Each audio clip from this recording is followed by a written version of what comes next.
welcome into Cannabis Conversations. I am your fortunate and lucky host, Sean Welsh, for today. Today, I am joined by an unbelievable follow on LinkedIn. If you don't already follow Willie, you need to do it. The guy is just the living embodiment of what I think is going right now in the industry and what I think more people need to be talking about. Willie, how are you today, man?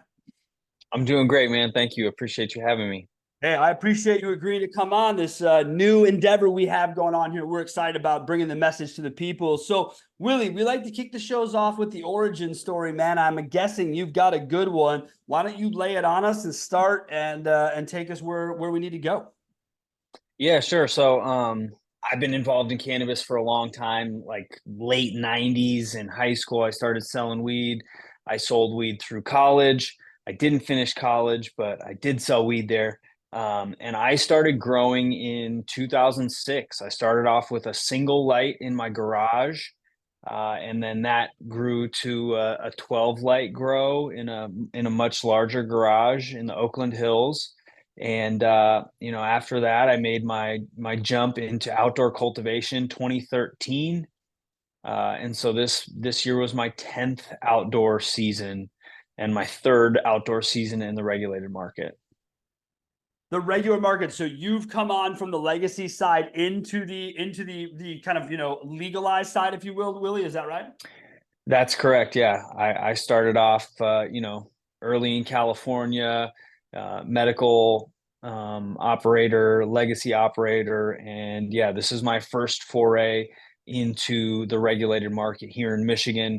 I started this business here in 2019. I moved here in 2020 from Northern California, from Calaveras County. Wow. So you moved there, or you moved from Northern Cali to Michigan. I'm a Correct. Midwest guy in Wisconsin, so welcome to the Midwest weather. We hope you enjoy. It's always fun. Tell me really quickly, cultivation outdoor Michigan. Yeah. What this season's clearly shorter than you're used to. What have you run into, man, as far as that goes? Because in the Midwest, we talk about how great our soil is, right? How wonderful our surroundings are, which I'm sure you're finding. But what's the weather been like for you? Yeah, so it's got pluses and minuses, right? Like California, very dry, longer growing season. You can get in a couple different crops. The licensing structure there is different too. It's square footage of canopy versus in Michigan where we're confined by plant count. So one of the things that I really loved when I got here, we are in sandy loam. So it's really easy to plant in native soil. It's really easy to work in the native soil, to dig, to trench, whatever we need to do at the farm is very easy.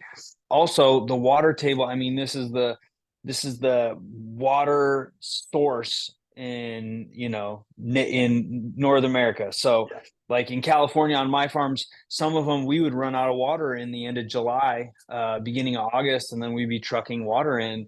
And here, I mean, if you dig a hole, it fills with water. So massive wells on the farm, spitting water, no shortage, no fires. There are certainly things like the microbials in the air here are different. We get a lot more inclement weather. There's a lot of rain. The wind is wild. But like anything, this I would say one day will be a terroir. Like Napa Valley Chardonnay. I think that there will be Northern Michigan cannabis because this is where a lot of your food comes from. Right. No, dude, I love it. Right. I'm a huge UP guy, so I spend a lot of time up there. I'm a big snowmobiler. I'm a winter activities guy. Right now in Wisconsin, we have no snow, so I go find it up north. I go up there as frequently as I can for sure. But what I like about the Michigan market is it seems to be a little bit different than all the other markets in a good way, at least from a perspective of the consumer aspect, right? So when consuming there, taxes are super reasonable. Price points are reasonable because competition is there, right? So you're okay with all of that. But you talked about something on the microbial side, and we've had the theme of the mold discussion, Willie, which I'm sure you're well versed in the remediation and all the nonsense. Are you finding a bigger issue with mold in the Midwest due to that kind of moisture versus the dryness of Cali? 100%. It's definitely something that we fight here. We're also fighting septoria. And we have been very fortunate. Our first season here, 2020, was really challenging. We didn't know a lot, right? We were brand new here. We had a late frost that killed our babies. We didn't understand a lot of the pests and the various molds and mildews and things that we would be up against. So the first year we had some challenges.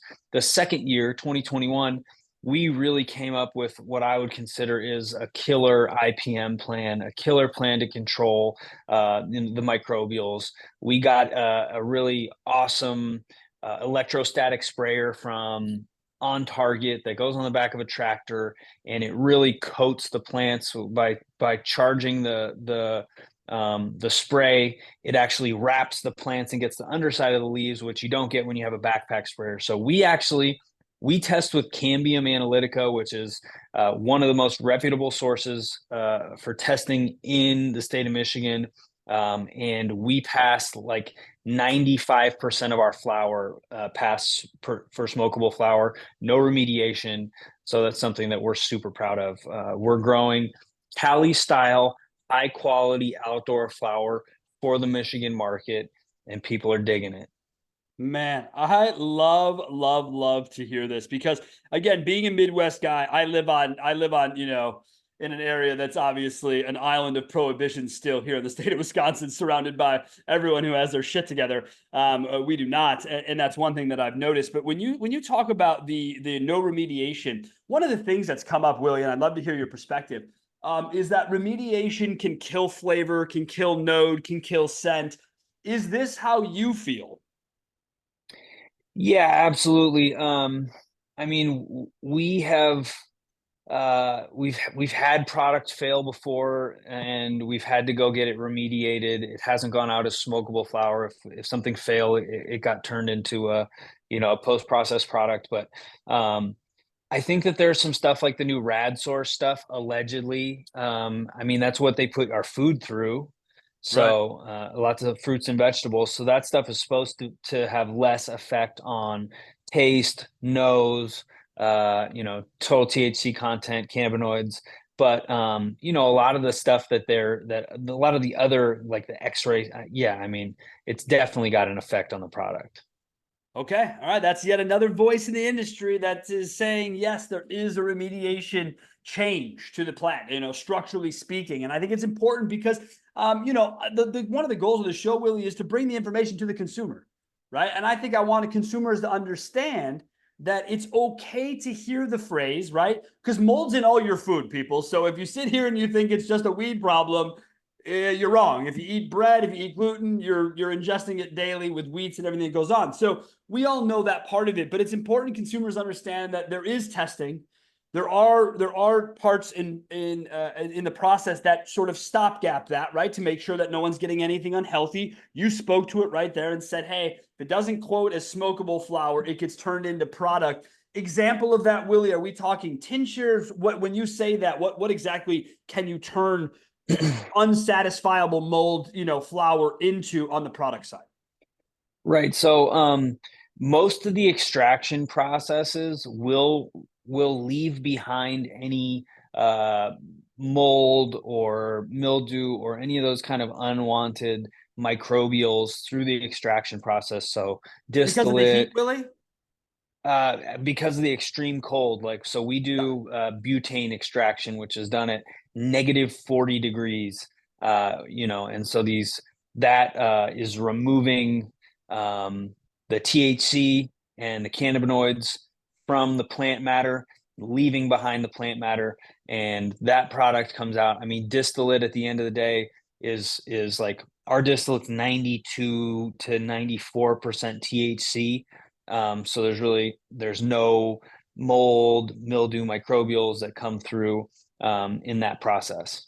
Got it. So it's not the heat, it is the cold. -40. Geez, the right winter. You might be able to walk outside and do that where you live, bud. Not going to be that Yeah. far off.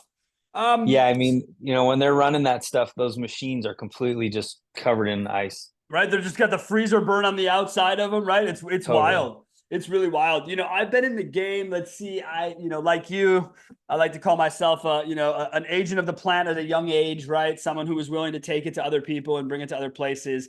I have a running kind of, joke on the show that weed is a gateway to other things that will open your mind, right? I don't think it's a gateway to other problems in your life. I think that's alcohol and cigarettes, honestly, for youth. But from my perspective, weed will take you to a place, allow you to open your mind and see more.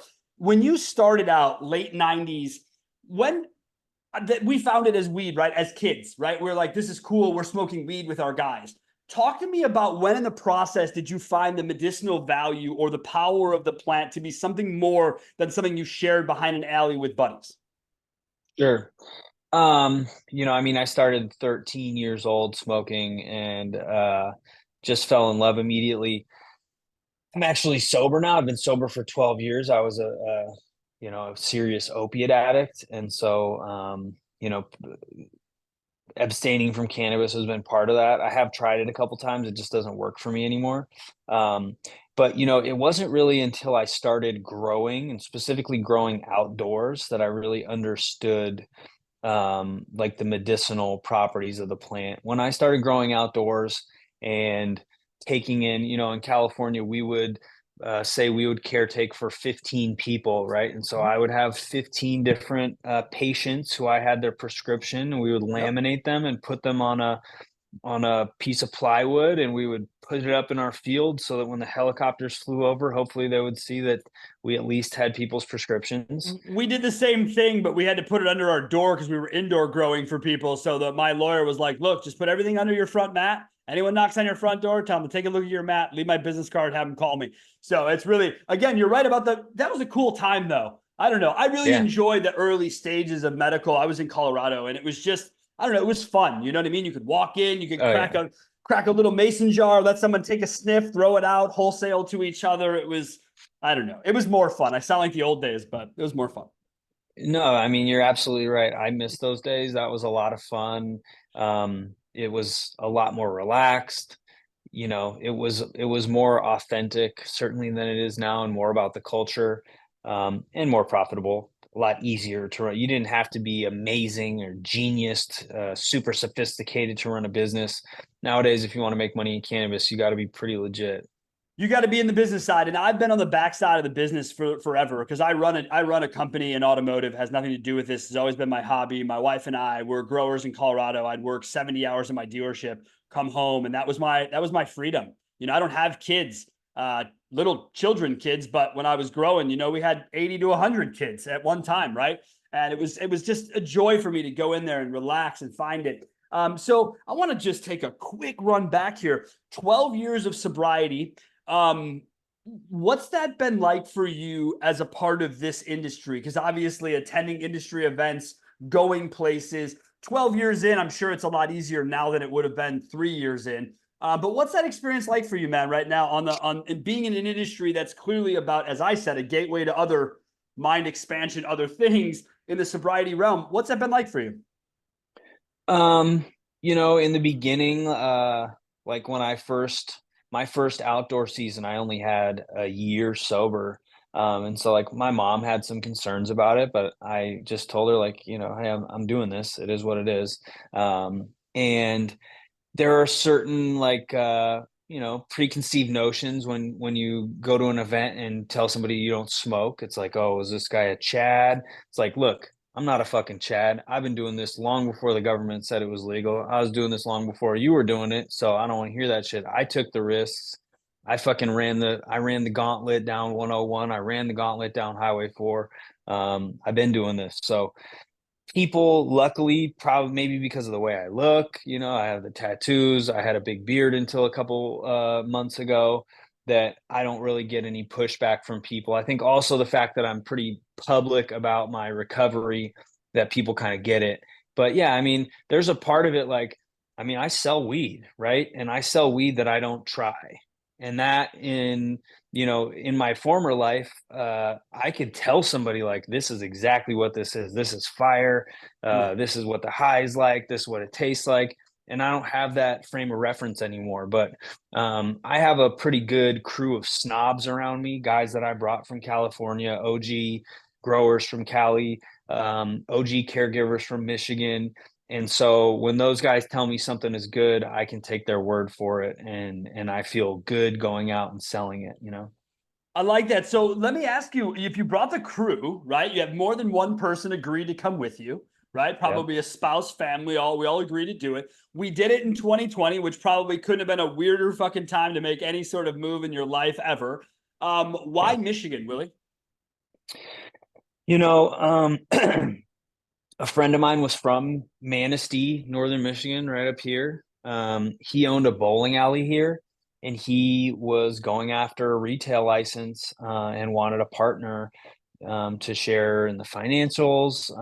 And then also, he's kind of more of a blue collar guy. I have a blue collar background. I come from the construction industry, but I also have done a lot of the executive work in that business. And so I've kind of performed more of the executive function in this business. And, I lost a lot of money in 2017 in California. We had big fires that smoked out crops on one of my farms. I started getting code violations. I had 4 farms. I started getting code violations from the counties. They'd send you a Google Earth picture of your farm with your fucking greenhouses and $25,000 bill or a $5,000 bill. And so I was licking my wounds for a year and just growing at my house in Calaveras County when this opportunity to come to Michigan came up. So opportunity to come to Michigan, you come to Michigan. Dude, I love it. I mean, I'm a lifetime bowler, Willie. So you're after my heart right now. We got bowling alley, we got medical, we got recreational running. I love all sides of that discussion. When you come up here, you convince some of the crew to come with you. When you first kind of get into the market, is it medicinal then still, or is it both? Did they do both at the same time? I forget with It Michigan. was it was both at the same Both. time. Got it.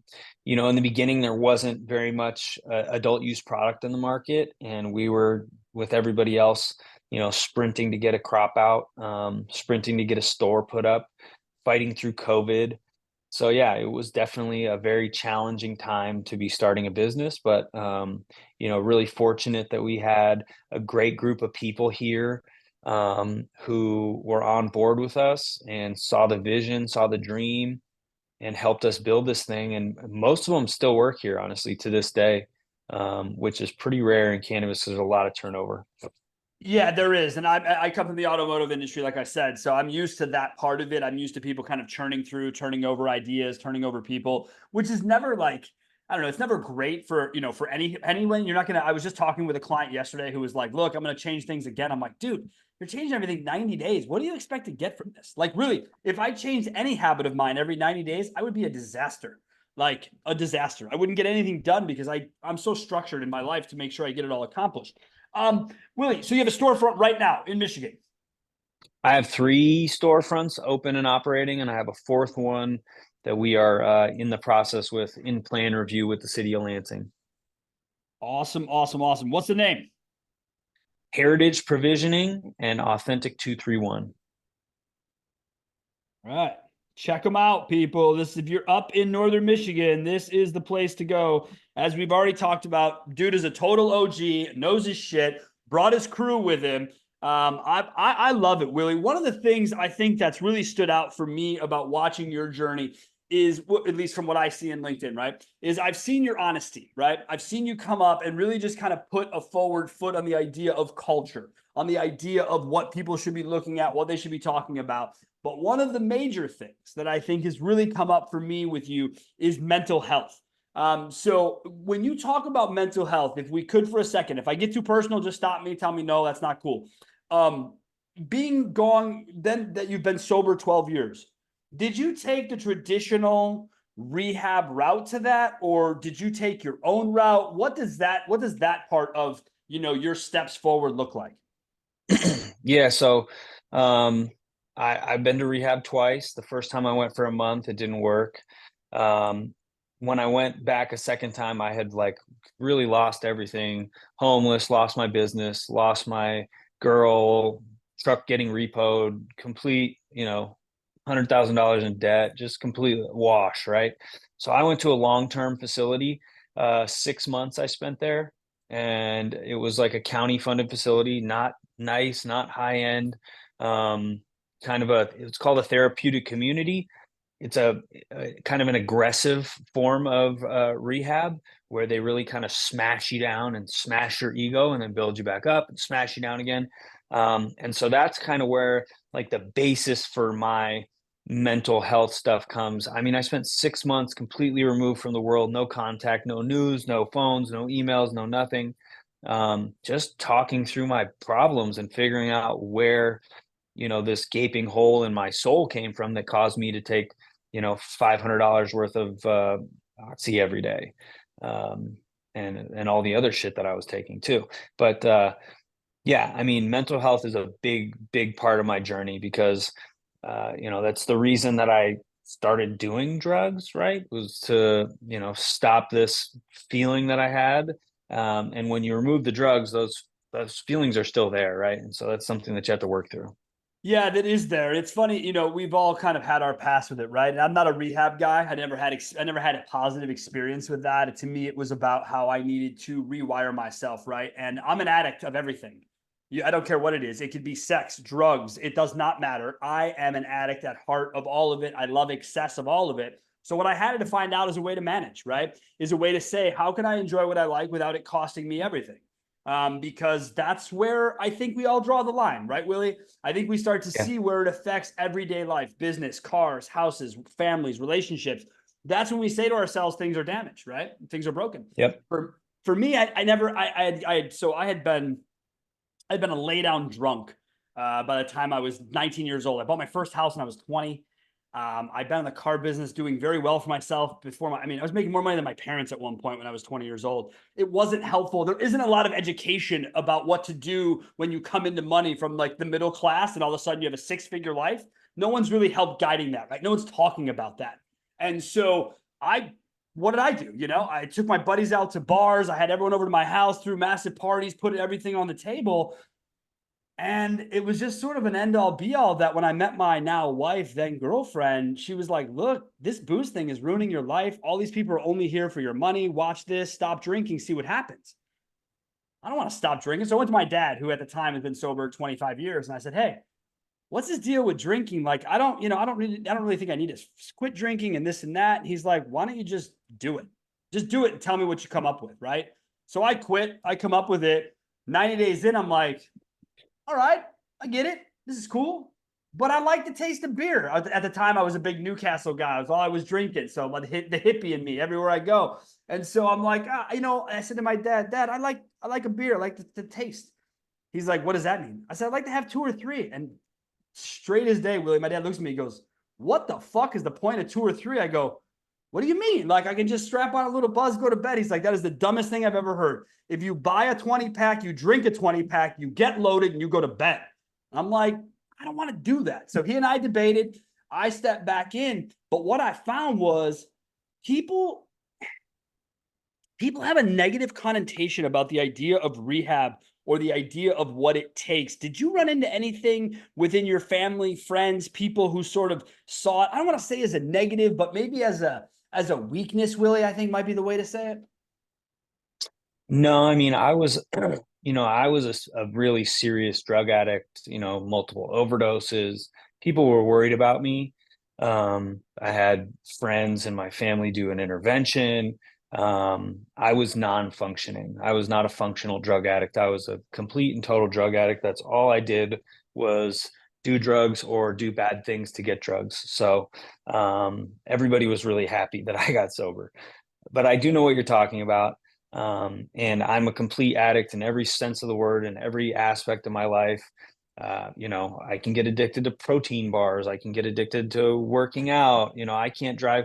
Like right now, I'm doing really good. I'm down a bunch of weight, but a few months ago, I couldn't drive by the gas station without stopping in to get a protein bar because I was so enamored with this particular protein bar. Like that's not good. Yeah, yeah. Yeah. The addiction part runs deep, right? It's not just, I think Oh, people think it has to do with one or the other, or it's not that way.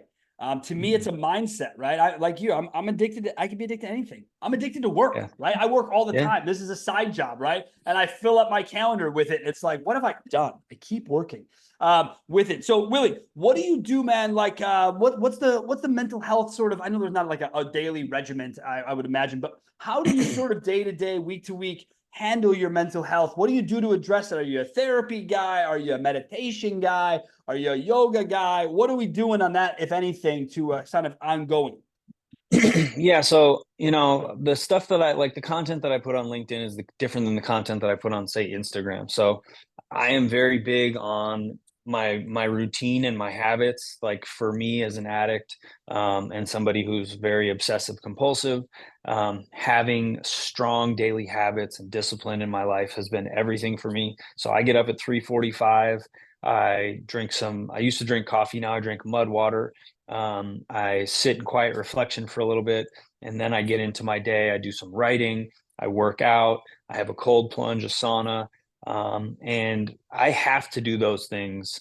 Some people say that's a weakness, like, oh, if you don't do your morning routine, you throw your whole day off. Like, yeah, for me, that's how it works. If I don't take care of myself, then everything else goes to shit. So the exercise has really been like the biggest thing for me. I mean, I'm down 100 pounds.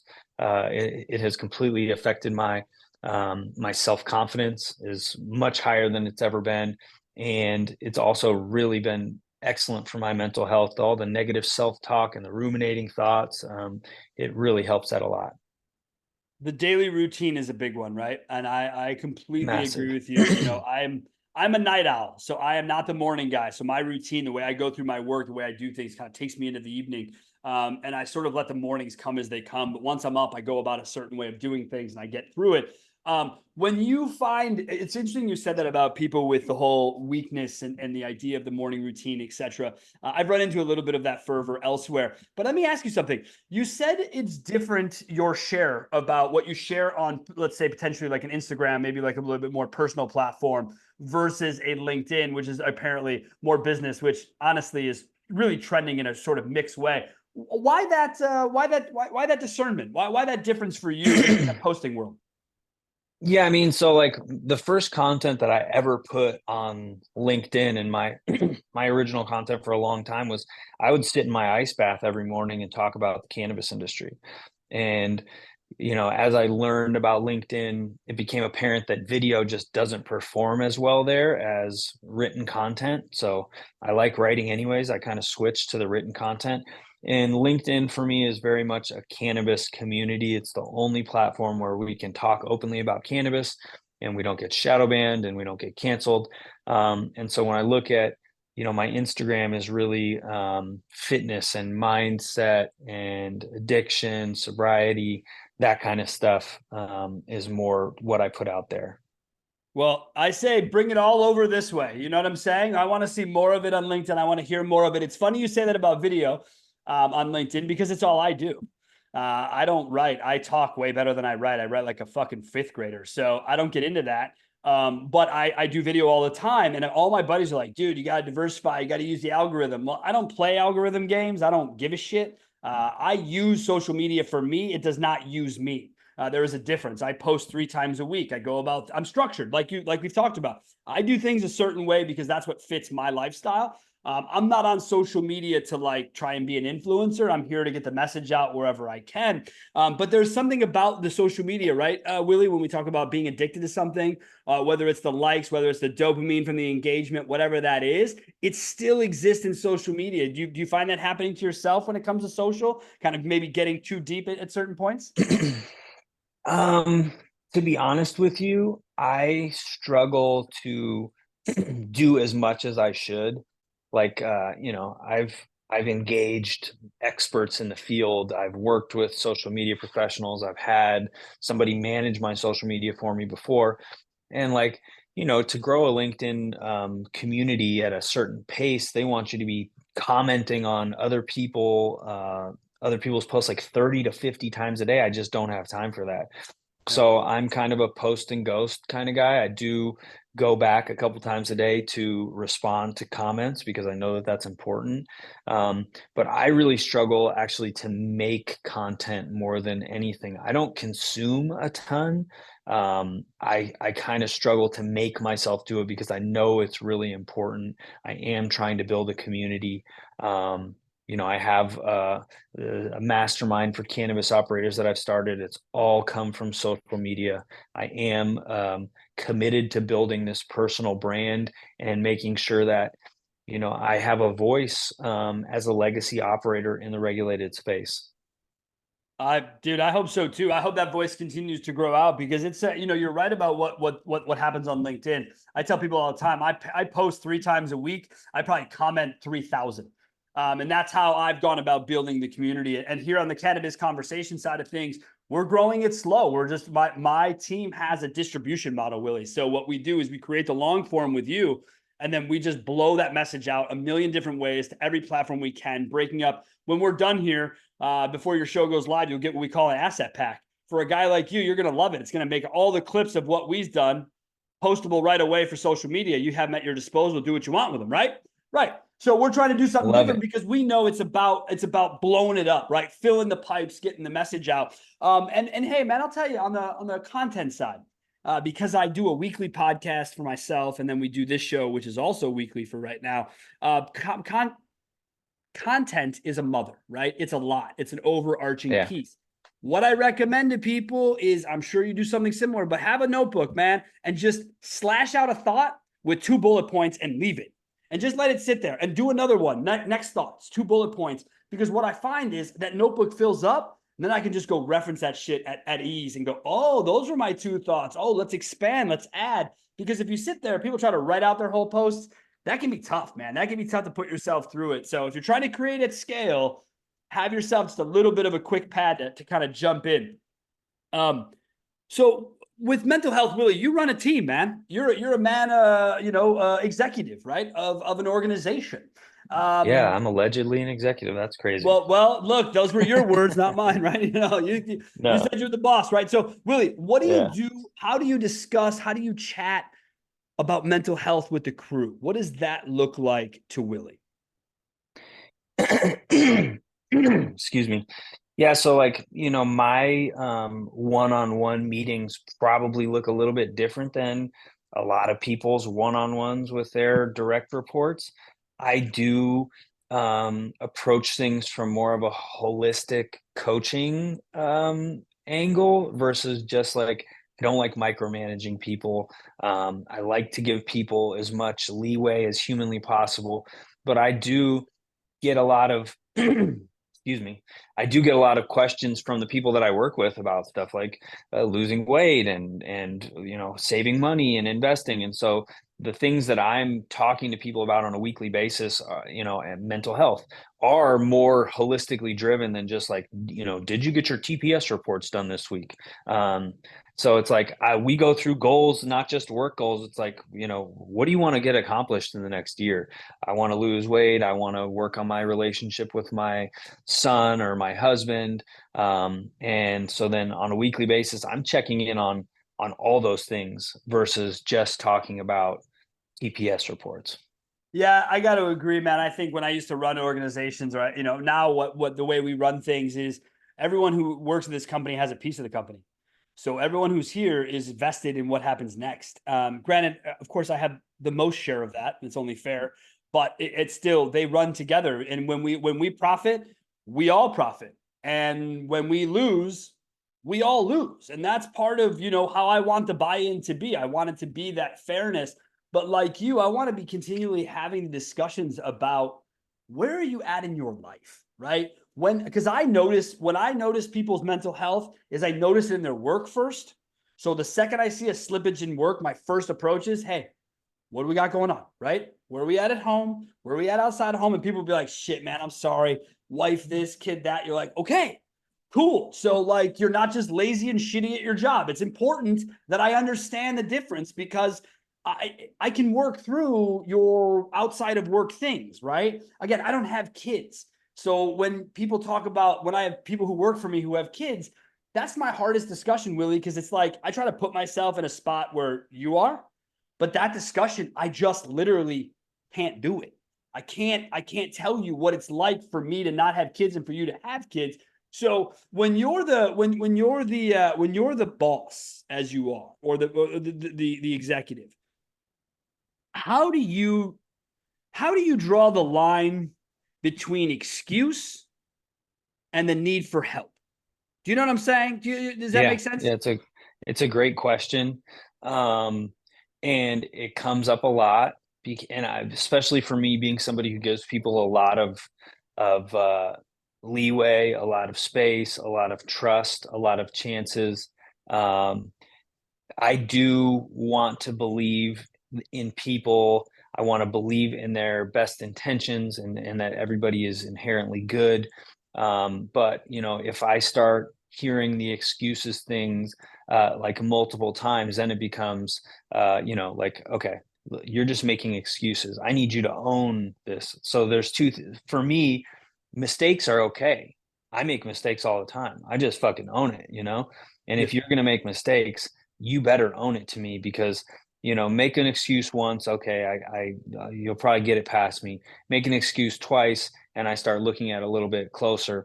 And if every time I question you on something, you got an excuse for me, well, we have a major problem, because now it's just, you must think I'm dumb or something. You're just trying to squeeze shit by me. Check it out. I'm not dumb. I've been doing this for a long time. I take offense to that, and that's when I start getting frustrated, and I don't put up with that anymore. Willie, I think we might share something here because I have the same thing. I'm a big leeway guy. I'm a big figure it out. I'm not a micromanager. If you micromanage me, I will quit. That goes for clients. That goes for anyone. I don't care who works with me. If you try to micromanage the way I do operations, I'm out. Period. So I don't do it to other people. I let my teams do it. My wife and I joke. She's like, "Yeah, you let people hang themselves." I'm like, "Well, not exactly, but I like to see people come to their own mistakes. I like to see people come to their own conclusions. And I like to give them the power to run their department as they see fit," right? We're a deadline business, probably like you are. The deadline exists. I don't really give a shit how you get there, but that's the deadline. If you miss it, you're screwed. That's it, plain and simple. But we give leeway, right? So I think what that does to people, Willie, is I think it gives them the inherent thought that, these people are pushovers. These people will keep giving me chances. That's wrong, man. It's wrong. I reference one of my favorite movies, Casino, and it's basically like, look, man, you either are too dumb to know we have a problem, or you're in on the problem. Either way, it don't work for me. I gotta move on. I gotta get rid of you. Willie, in your position in cannabis with turnover, what's it like? What does it take to get to that point for you? Is it just the excuses? Like, how often are you having to deal with your fire discussion? We're moving on in right now in today's industry. Yeah. You know, it's challenging, man, because like you're saying, when you uh do have the kind of management style that you and I have, people do try to take advantage of that at a certain point. I think that that's unfortunately human nature. When you give people an inch, they try to take a mile. So I do fire people whenever I have to, unfortunately. I probably give people more chances than a lot of people would. But once I've made a decision that I'm no longer going to put up with somebody's excuses, I'm very 100% certain in my decision, and I execute it. So So when we make that move, what is it like on the backfill side, right? So let's get into the business aspect of it, because obviously I think turnover happens. I think people, I've talked to a lot of buddies of mine who were like, "Oh, I'm gonna go get a job in a dispensary. It's gonna be super dope." And like 2 minutes in, they're like, "Bro, this sucks. I work in retail." I'm like, "Well, yeah, what the fuck did you think you were gonna do? Like sit around and smoke all day and hang out?" That's not how it is, right? It's a job. It's a dispensary job. What's it like to backfill the position? Does Willie have a list of people that are already in the queue? Are we putting up ads? What does it look like to fill a position in today's cannabis market in the Northern Michigan sector? yeah, so like on an hourly, luckily I'm not dealing with kind of like the firing of hourly employees at That's the a direct report to you, facilities. Willie. That's someone who handles that on your team that deals Yeah, with, so let's say, like the retail dispensary side, if you will. Right. So Got it. like I'm dealing with kind of director level and above, but and with with where we're at in northern Michigan, firing somebody who's a director level or a VP or a C-suite person is challenging because there's not a replacement for them in Manistee, Michigan, right? We have, for the most part, brought these people in from somewhere else in the United States. So that can be challenging. It winds up with, like up until very recently, I was overseeing the retail department, the marketing department, the sales department, all, direct report to me from the director level up. I have recently brought in a really high level CFO, a really high level head of retail who's the chief revenue officer, and that has taken a lot of those direct reports away from me, which is awesome. But these are people who are coming from like the chief revenue officer came from Oregon, and the CFO is a guy out of Grand Rapids who comes up here. He's here right now, and so yeah, I mean, replacing people is challenging. It's hard to find folks in this industry who have good experience and who aren't just blowing smoke. You know what I mean? Dude, that's my whole life, man. I created a company in the automotive space to vet marketing vendors, right? Because there's millions of them. Everyone sells you on what's great. I've been studying data of marketing now for going on 15 years. My company's been alive for 10 years. It's all that I do. It's everything. When you said the word marketing department or marketing director, I immediately cringe up and I think to myself, what are those people even looking at? What are they doing? How are they taking advantage of the system? Because most marketing people are looking at things from a retail perspective, and you're limited in what you can do for marketing in the cannabis space because of the dumb regulations and how, again, Google will let you look for a dispensary, but won't let you look for a paid ad. It fucking blows my mind where they draw the delineation on all this. But forget it. Let's assume it doesn't matter. There's certain ways. Look, I live in Wisconsin, right? We talked about this, Willie. We don't take THC cannabis money here. We're not into that, right? But when you hit northern Wisconsin and you're about to go into the UP, for 40 fucking miles, there are billboards about where to buy weed in Michigan. Someone please tell me how we wrap our minds around that making sense. Like, we'll take your billboard money. You can put pot leaves all over the place, but for our local residents, that's not going to work. Willie, marketing, what do you do, man? Talk to me. I'm intrigued. Here we are, two guys talking. What does a marketing department look like? What does a marketing job look like in your organization? In like a traditional CPG brand, there would be a lot of digital marketing, there would be a lot of social media marketing. Those things we are not allowed to do. So it is a lot of in-person marketing. It's a lot of old school marketing techniques that you wouldn't think of doing nowadays. Mailers, coupons, SMS, email marketing, and then a lot of attending events and hand to hand, face to face, passing out samples and doing vendor days in stores. It is not super easy. Like when I see people selling things on Instagram, I'm like, God, that's so easy. Makes me sick how easy that is. Like I buy shit off Instagram all the time that I don't need, just like My wife supplements. is a huge. I'm not on social media. I'm on LinkedIn.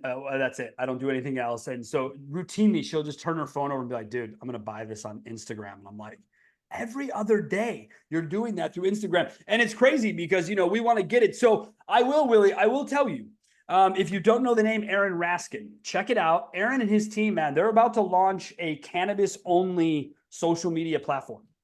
It's called Yeah, Hybrid. I know Aaron Raskin. You do. Okay. Hybrid Is is he going to be Lobo pretty cool. Lobo Canagars? That's it. Yeah. That's it. Him and his team, man, are launching this app, and it's going to be full retail immersive. You're going to be able to put your brand on there, buy, sell. Obviously, you talk about traditional. We had Dustin on the show from Fat Nugs. You start talking about this guy's coming out with a magazine, right? In a world of digital, he's out here pressing. I don't know if you've ever actually seen these or touch It's a them, man. beautiful, beautiful These are magazine. We have them these in our are nice stores. pieces of material, right? And so when I was up in the UP, I said, "Hey, girls, like, oh yeah, here's your free pre-roll." And I'm like, "Hey, pre-roll's fine. Have you ever thought about giving one of these out?" The girl's like, "What?" I'm like, "Well, yeah, at wholesale, it's like $3.50, $3.50, $3.80, whatever it is." She's like, holy cow, I hadn't thought about that. And so, you're trying to find different ways to get the messaging out to engage people. Because you're right, you can't do the things that I can do as a car dealer. As a car dealer, I can go spend $50,000 on Google, 20,000 on Facebook, and do whatever I want, dominate the world if the budget is there for us. So I love the traditional approach. I love the idea of vendor days. We talked to this about with Damian Solomon, who I'm sure you know as a grower out there in Cali, and Damian talked about the idea of the farmers market. Is the Michigan market working on anything like that that will take you into that sort of, buy your vegetables and then go look at your, cannabis? Have you heard anything about that? I haven't. I like the concept a lot. I like that structure. We are talking to a group that puts on kind of a like a speed dating. It's called Interchange. We're talking about pushing that for them in Michigan because we do have an event license. I can host sales and consumption events, but we don't have any farmers markets here like they have in California. I wish that they did, and maybe I should make a note to myself to Maybe fire we one could up. take that. Maybe we could take that event ticket and turn her into the first farmers market in Michigan. Yeah. That's pretty dope. That's a cool. So that's a totally separate ticket then, Willie, in your world. That doesn't come attached to anything. That's a separate filing, separate, process. Yeah, it's a separate license class. So we do an event up here in July where it's a sales and consumption event. We had like 3,000 people last year. We had Afro Man perform and then a bunch of local bands. It's right on the beach here in Manistee at the corner where the beach and the river meet. It's a beautiful place. I can't imagine a more beautiful place to have a cannabis event. It's been really fun putting that on for the last 2 years, and I'm excited for this year. We're going to get an even bigger act and hopefully continue to grow it every year. Man, I love it, Willie. This is in July. I could see myself coming north in July. That's not, well, that's more, is that west for me? Yeah, that's the other way. We're gonna look into that, my friend. just I like just that. I take the love the ferry events. across. What's Take the that? ferry to Ludington and you're here, baby. Right, yeah, hop on it from Milwaukee, and I come up through there, and I'm all good to go. You're right. My wife and I were gonna take it, the one out of, is it Holland? I think it's Holland, where one of them is in the UP. We were coming back, and we were gonna take the speed ferry from Holland to home, and they canceled it like the night before, so we had to make the drive. It was like, man, I wasn't planning on this. But no, sales and consumption events, super cool. I can't wait till we can go consume publicly. We can do all these things. We don't have to go hiding, even though it's legal. You still in Canada, it's different, right, Willie? You can just smoke joint walking down the street. My buddy challenged me to smoke one in front of a cop we were walking past. I'm like, I'm not doing that. I'm not from here. I will go to the hall after we're done here and hop in there. But with the consumption events, 3,000 people what do you find from all over? I mean, is it just people heard about the event, Willie, and they came from all over to come? Is it Michigan? What do you have an idea of the geo on that 3,000? Yeah, it's pretty much mostly Michigan people. I mean, we're in Manistee, which is a vacation heavy town. So there's already a lot of out of towners here, a lot of people from Chicago, downstate, Indiana, um, Milwaukee, and Wisconsin too. But yeah, I mean, for a cannabis specific event, there aren't a ton of them happening in the state, like a small handful, less than five every year. And so if you put on a cannabis event and you put it out to the cannabis community, they're generally well attended with people from the state of Michigan. Yeah, I like I said, I just love the idea of the consumption. I can't wait till consumption lounges are as accurate or not accurate, as active as bars, right? I think you should be able to Yeah. walk past, make it happen, have fun, enjoy. Because again, when we all started out, that was kind of the thing, anyways. You were in someone's little dispensary, which is the size of a shoebox. They had a glass container with a bunch of mason jars in it. And if they were like, let's test it, let's step out back, let's have a test, let's get into it. Like I said, the more casual, the more fun we could have. Now the government's involved and everything's got to have this, that, and the other thing. How have you found that part of it, Willie? Michigan versus Cali, government oversight. What is that? What is that feeling like for you here versus there? Yeah, I mean, so for a long time, up until really the beginning of 2023, there was very little oversight from the state. I mean, the governor and the attorney general took a very hands-off approach to cannabis enforcement on all levels. And so it was like the Wild West here. You could do whatever you wanted in the state of Michigan when it came to cannabis.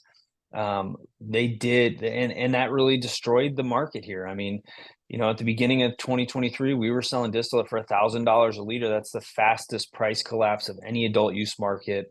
This is the prices in Michigan are lower than the prices in California, which is a much more mature market. So it shouldn't be like that. But since we did have a change at the head of the CRA, the Cannabis Regulatory Agency, and they brought in Brian Hanna, who has a background with the Michigan State Police, and he started doing enforcement. We have seen the market improve. We have seen bad actors get their licenses suspended.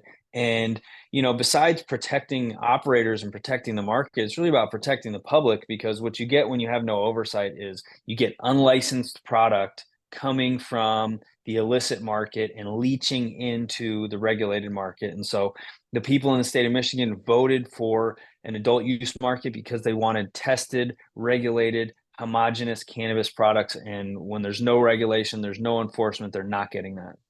Yeah, you look at what New York's going through with the unregulated market. I mean, it's these bodegas, these dispensaries that aren't real. A buddy of mine who was just on the show, he's one of my back end guys. I had him on the show the other day to talk about why we did all this and everything. And he was saying, yeah, man, I go to a local spot. It's not, it's not a regulated spot. It's just a little local dispensary. I'm like, hey, stop doing that shit. That's not helpful to anyone. Go find a regulated place to buy your weed. This is not what we should be doing. And I know I sound like a government supporter, which I am not. I'd like to make that very clear to people. I am the farthest thing from that. I believe I should pay taxes and you should leave me the fuck alone. That's what I believe. But within this industry, I realize why it has to exist. Yes, I think it's a little bit more ridiculous than tobacco and even guns, if we're being honest with each other. We were put under farther scrutiny than all of that. But in Michigan, you guys was it the change at the head was because we had a little bit of issue, right? A little bit of corruption or some sort of behind the doors deals, right? Yeah, there was a lot of corruption that went on in the state of Michigan with the licensing process. There were, state representatives who were taking bribes and cash, sex workers. The head of the CRA did get his house raided by the feds. So yeah, there was general uproar about what was happening. Just good old really politics stuff right there, right? Sounds like you just took something straight out of DC and put it in Manistee, Michigan. Absolutely, put it in Lansing, Michigan. Yeah, there's a lot of that going on. Guys there and seeing what it has. Willie, I mean, you've been super gracious with your time. I want to give kind of a few minutes here to you to tell me what you think we, the people, people's in the business, what do we need to be thinking about, looking at, talking about that maybe we're not doing enough of right now? Yeah, so I'm just a big advocate of communication and sharing of information. I think, the industry is coming out of the shadows. We're very compartmentalized, especially people who have been in it for a long time. We don't talk openly about what we do, which is why I'm so public about it, specifically on LinkedIn, because, I've made a lot of decisions along the way that if I had been talking to other operators, people who have been in the business long before me, that I probably would have made different decisions. And so if I can share, my experience and it helps somebody who's just getting started, that's a huge win to me. That propels the industry forward and we stop seeing such high failure rates. And so mentorship, communication are massive and really important in cannabis. I did launch a mastermind for cannabis operators, the Elite Cannabis Operators Mastermind, to foster that sharing of information. And so that's been something that has been really good so far this year and very helpful for people.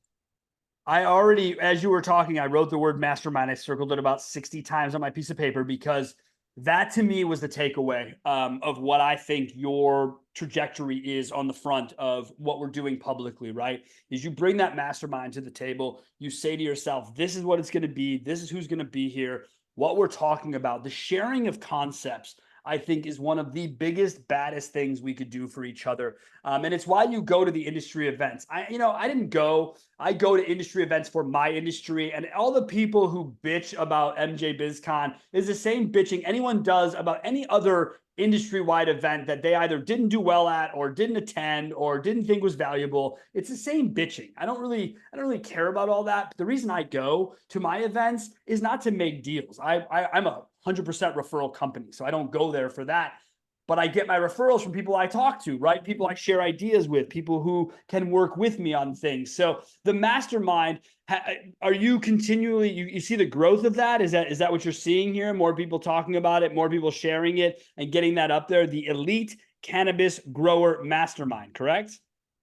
Yeah, Elite Cannabis Operators Oh, Mastermind. operators, Elite Cannabis Operators. Got it. Yeah, we're at 30 members, growing organically. We had a lot of people apply.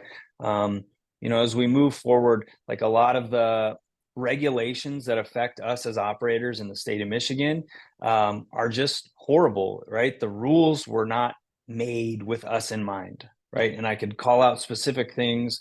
We got our licensing got held up because of a regulation around the greenhouse plastic, and they wanted a specific ASTM E84 test done, which isn't a test for greenhouse products. It's for rigid roofing, and it held us up literally for 6 months. And so as we move forward and we move towards federal legalization and more states come online, I just want operators to have a voice in the regulations that are going to affect us, right? So when new states come online, I think that they should be looking at the other states that already have markets and thinking, what do these guys do well? What do these guys do shitty at? And then as we look at federal legalization, same thing. But if it's just lawyers and lobbyists coming up with the rules, it's going to be the same thing. There are going to be a bunch of rules that don't apply to us, that make us jump through hoops that are unnecessary. And so I'm hoping that, we as operators and in my group can kind of be that voice. I hope so too, man. I say the same thing every time I hear a new state talking or a new state get let, like Ohio. Ohio's like, all right, well, we got to take a look at how we want to do this. Why? What do you mean? First of all, you should have already done that. It was on your ballot for X amount of months. Second of all, there are 6, there's half of us, right? 25 states that are on board. Go look at Colorado. Go look at Cali. Go look at Oregon. Go look and see. I mean, even the state of Illinois, they've got a problem with taxes. That's where their shit's hitting the fan badly. But they were progressive in getting there, right? The same day they legalized gambling and weed. They're like, cool, people have vices. Let's be cool with that. Let's work through that. And then, the regulations, the permitting. I like a little bit about what New York's doing when it comes to the socioeconomic side of things, right? The getting more people involved, whether it's, women, minorities, whatever that is. And I hate that we have to make those delineations for people. I wish we could just say we're going to welcome everyone and make those deals, but you do. You have to go out of your way to say inclusion of women, inclusion of minorities. It's an important part of our industry. The last thing I want to touch on, you talk about federal legalization. About a couple of weeks before your show launches, we will have launched a show with Jeffrey Hoffman, New York cannabis attorney, who was on the show. And he says his opinion is that it is absolutely out of the question that federal legalization will happen anytime soon because there's just too much nonsense. There's too much lack of agreement. Willie, your thoughts on federal legalization? Yeah, I still think that we're a ways out. If the Safe Banking Act has been any indicator as to where, politicians stand on things, it's just these guys can't get a stick of bubble gum through both the House and Congress. So do I think federal legalization is coming anytime soon? I do not. So you agree then the idea of it being people talking about it or people even okay, so then I guess follow-up question, where do you stand on rescheduling as an OG grower, right? Who is now transformed into the rec market, legal market, whatever you want to say. You've done that. What is your thoughts on this, on the reschedule? Does this create a problem for the legacy?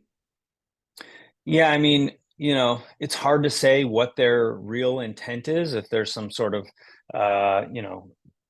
bigger government nonsense that has yet to be made aware to me. Exactly. Yes. But from a standpoint of getting rid of 280E and opening up the capital markets for cannabis companies, I would welcome rescheduling as a step towards descheduling. Obviously, I want descheduling, but I'm not going to say no to something that helps the industry. Yeah, you talk about the Safe Banking Act, and I have to be a little selfish here. I've been in the bridge loan game for marijuana for a long time, so I'm okay with the slowness of safe. Because to be fair, I'm a fair guy. I don't go out trying to rip people off 30% rates. Not who I am. But I've been there and I've helped communities grow. I've helped people grow. We helped dispensaries out in Michigan back in 2020, 2021, and things have only tightened up. Right, they've only become harder, right, to get some funding in some places, etc. And so we've put ourselves out there. I have a few friends of high net worth that don't want to be involved directly, but that have, are there were look, I'm a hippie capitalist, dude. I don't know what to tell you. I'm here to make money in the world. I'm a business kid. I've been running my own businesses. I mean, Willie, you might not be able to see it here, but I mean, this is my first business. It was a green business done better. It was a Colorado medical marijuana website company. We were helping them get online back in 04, 05, 06. Really start to understand the process of what was going on there, why they needed to be there, what they needed a website for. And so I've seen it grow. I've seen it change. And I like a little bit of it. I'm scared of a little bit of it when it comes to the government. I'm never a huge fan. But I think we all agree on the scheduling part of it. It doesn't belong in places where it is now. And I think descheduling is the answer. But I think both you and I know we're not likely to go from A all the way down to Z. We're probably going to have to make some sort of stop in between. Completely agree. Willie, man, you have been awesome with your time. I absolutely love how you just communicate, how you bring your thoughts, how you work with your team. So please continue to do what you do. And thank you so much for taking the time. Thank you, brother. Appreciate you having me on. I appreciate you, man. And as always, we need to thank you, the watcher, for taking it on. And remember, it is the job of this show, it is the job of the people in this industry to raise this plant to its rightful place in society. We will be in the mainstream. We will get there with each other's work. So please remember that. Continue to support each other. Have yourselves a great week, and we will see you all again next week.